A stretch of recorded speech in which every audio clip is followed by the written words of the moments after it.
Em nome do Pai, e do Filho, e do Espírito Santo. Amém. Queridos irmãos e irmãs, sejam muito bem-vindos hoje, mais uma maratona de 5 capítulos, Números capítulos 20 até 25. Rezemos juntos. Pai nosso que estais no céu, santificado seja o vosso nome. Venha a nós o vosso reino, seja feita a vossa vontade, assim na terra como no céu. O pão nosso de cada dia nos dai hoje.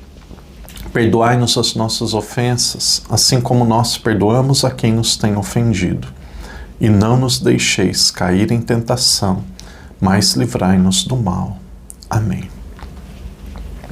Ave Maria, cheia de graça, o Senhor é convosco, bendita sois vós entre as mulheres, e bendito é o fruto do vosso ventre, Jesus. Santa Maria, Mãe de Deus, rogai por nós, pecadores, agora e na hora de nossa morte. Amém. Glória ao Pai, ao Filho e ao Espírito Santo, como era no princípio, agora e sempre. Amém. Queridos irmãos e irmãs, estamos meditando o livro de Números. Muito obrigado a você que continua conosco. Agora chegou o período dos valentes. Os valentes, aqueles que por algum motivo começaram, mas não foi realmente por muita decisão. Essas pessoas já vão ficando pelo caminho. Então agora o grupo, mesmo sendo um grupo muito grande, nós não sabendo aí o nome de todos que estão participando, agora nós já formamos uma família que vai até o fim do ano, até o dia 31 de dezembro, e aí o dia da grande festa, onde vamos terminar de ler toda a Sagrada Escritura. Final do mês nós vamos ter terminado Deuteronômio. Então, com a graça de Deus, hoje 5 capítulos. O padre vai fazer um sobrevoo sobre esses capítulos e na maioria deles eu vou fazer uma parada para vermos algo ali que chama mais atenção. Vocês lembram, o padre disse assim, o Pentateuco é como se fosse um livro só. E aí Gênesis e Deuteronômio são muito parecidos. Êxodo e Números são muito parecidos. E ali no meio nós temos um texto diferente, o texto mais importante que nós temos, o livro dos Levitas. Nós temos o livro de Levítico. O padre dizia que Êxodo e Número é muito parecido. Então no capítulo 20 do livro de Números, nós vamos ver que o povo ele sentiu sede. E aí Deus ele permite que através de Meriba, o povo beba água. Então jorra água no deserto. Em Êxodo, capítulo 17, tinha aparecido a mesma coisa. No capítulo 20, nós podemos encontrar, e vocês vão ver nesse momento que Moisés, ele bateu o seu cajado na água, que jorrou a água, o povo ficou satisfeito, eles conseguiram aquilo que eles esperavam, mas aqui acontece algo que depois mudaria todo o livro de Números e depois todo o Pentateuco. Algumas pessoas fazem essa pergunta, por que Moisés não entrou na Terra Prometida? E aí as pessoas explicam e nunca chegam a conclusão muito clara. Essa razão parece que ela não é tão clara, mas ela existe. E ela está no capítulo 20, versículo 10 do livro de Números. E nós vamos ver hoje. Comecemos ali no versículo 9. Moisés tomou sua vara diante de Javé, como lhe havia ordenado. Moisés e Arão reuniram a assembleia diante do rochedo. E em seguida, ele, Moisés, lhes disse, ouvi agora, rebeldes. Estamos vendo que aqui ele já está exaltado. Ouvi agora, rebeldes. Faremos nós, quem? Moisés e Arão. Cadê Deus na história? Faremos nós jorrar água para vós deste rochedo. Moisés levantou a mão e com a vara feriu o rochedo por 2 vezes e jorrou água abundantemente. E a comunidade e os seus animais puderam beber. Encontrei outros autores que disseram isso e eu também penso que é uma das razões principais, depois isso vai voltar é um assunto que volta lá no capítulo 39 de Deuteronômio, mas uma das razões principais, essa é a minha interpretação, se você tiver ouvido outro padre, outra pessoa, outro teólogo, que deu outra explicação, vocês podem contar ali no comentário. Moisés, ele se colocou no lugar de Deus. Moisés, ele disse que quem daria água para o povo era ele e Arão. Muitos vão dizer assim, padre, Deus ele é extremamente rigoroso. Uma falha de Moisés, ele não entra na Terra Prometida?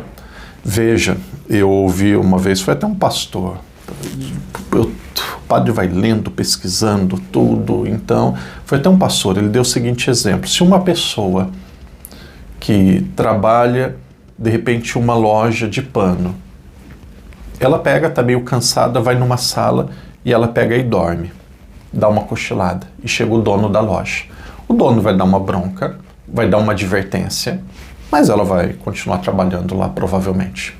Agora, se tem um controlador de voo em um aeroporto, um médico, controlador de voo no aeroporto, lá no alto da torre, que vê todos os voos, de repente ele pega e começa a cochilar, a dormir, e vem o seu chefe, ele é mandado embora na hora. A sua responsabilidade é maior. A punição, muitas vezes, também deve ser maior. Por quê? Porque se ele falha, ali coloca em risco a vida de inúmeras pessoas. Moisés é o líder. O líder, quando ele falha, a responsabilidade é maior. Moisés, ele deveria dar o exemplo. Moisés, ele deveria se comportar de forma diferente. Nós não temos todos os detalhes aqui. Um dia nós vamos perguntar para Deus, nós vamos saber disso. Mas aqui, o que fica claro é, Deus foi exigente com Moisés. Por quê? Porque as graças que ele recebeu foi maior e a responsabilidade dele era maior. E aí, em um certo momento, ele se colocou no lugar de Deus. Quem vai dar a água é eu e Arão. Quando vocês quiserem saber por que Moisés não entrou na Terra Prometida, é muito simples. Vão ali em Números capítulo 20. E aí, nós sabemos que o livro de Números, novamente, ele é dividido em 3 partes. A primeira, o povo vai sair do Sinai e caminha para o deserto. Aqui o povo sai do Sinai, está no capítulo 10. Depois, o povo que sai do Sinai, ele vai para o deserto ou para o povoado de Cádiz. E aqui no capítulo 20, 21, eles chegam em Cádiz. E aí, depois de Cádiz, eles vão para Moabe, que já é na planície, praticamente na Terra Santa. O padre promete, estou devendo para vocês um mapa desses desertos, desses rios, dessa terra. Qualquer dia nós colocamos ali no YouTube mesmo, ou se não de alguma outra forma que todos nós possamos ver. Nós vamos ter ainda um momento que nós vamos ver os mapas.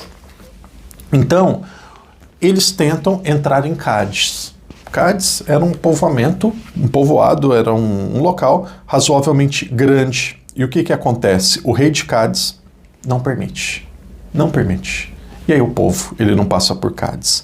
Ali no final do capítulo 20, acontece a morte daquele que era o braço direito, a voz de Moisés, que era Arão. Arão era sacerdote como Moisés, Arão morre e no lugar dele fica o seu filho, Eleazar. Aqui acontece um rito muito bonito. Eleazar, que é o seu filho, recebe as vestes, que era do pai, e o substitui. Capítulo 21, muito interessante, muito interessante. Esses dias também, outro canal protestante que eu vi, quando eles comentaram, eu fiquei muito curioso, fui pesquisar sobre esse capítulo 21 do livro de Números. Aí o pastor lá que comentando, ele disse assim, capítulo 21...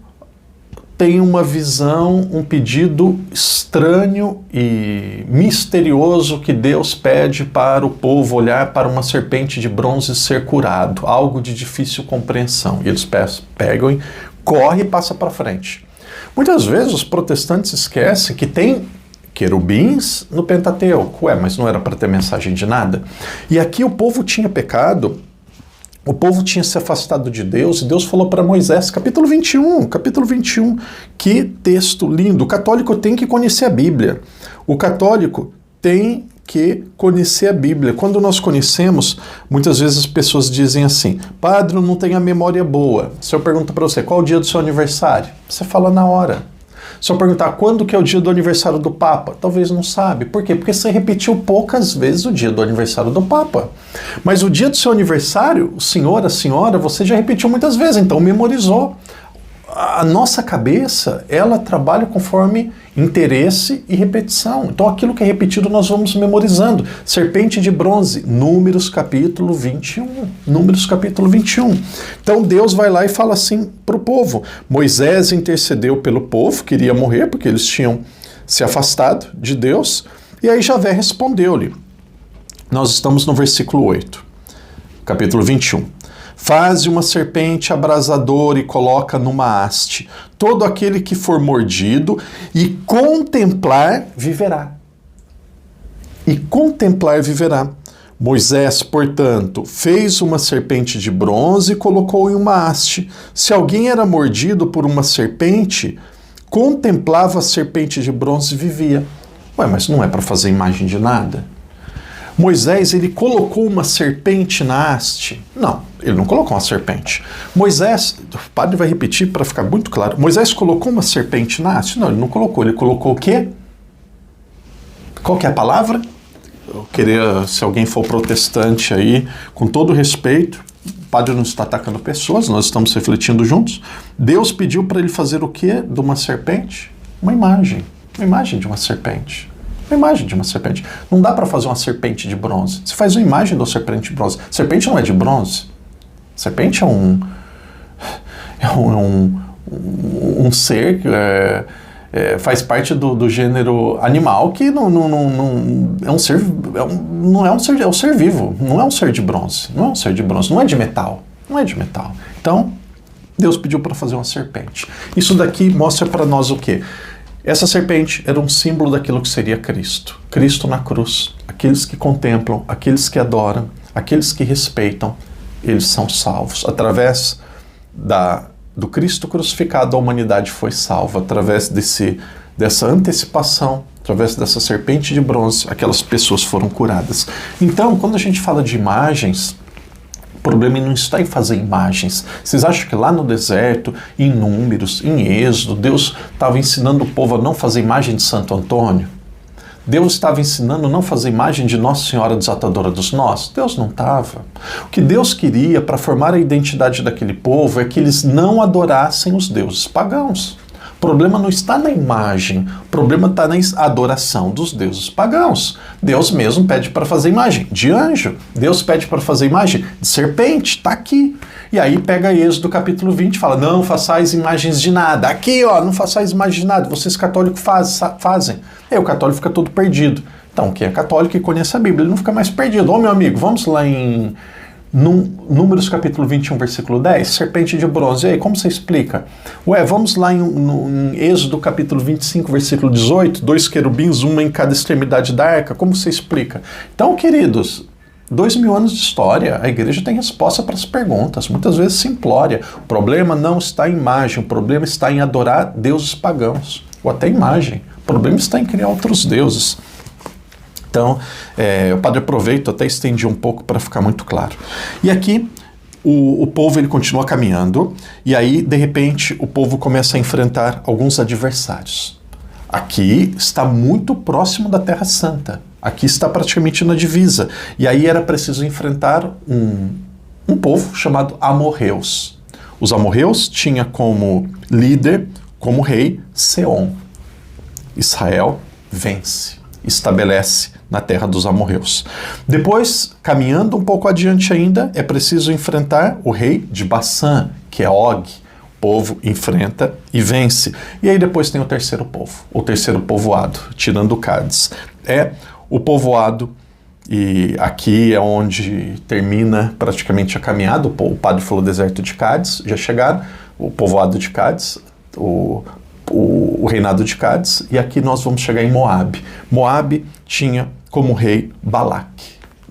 E aí, Balaque, ele tinha visto, ficou sabendo o que Javé tinha feito, o que o povo hebreu tinha feito com Og, o que tinha feito com Seom, com os amorreus, também com Bassã. E aí, o rei Balaque, ele começou a ficar com medo.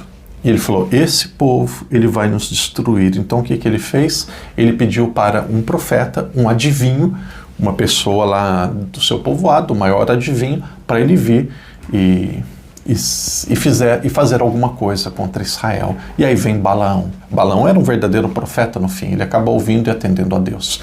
E aí vem Balaão, e a gente sabe que Balaão, ele pediu uma noite, e Javé falou para ele não atacar o povo de Israel, que seria o povo de Israel, depois pediu outra noite, falou para não atacar, e aí tem um momento que até a sua mula fala.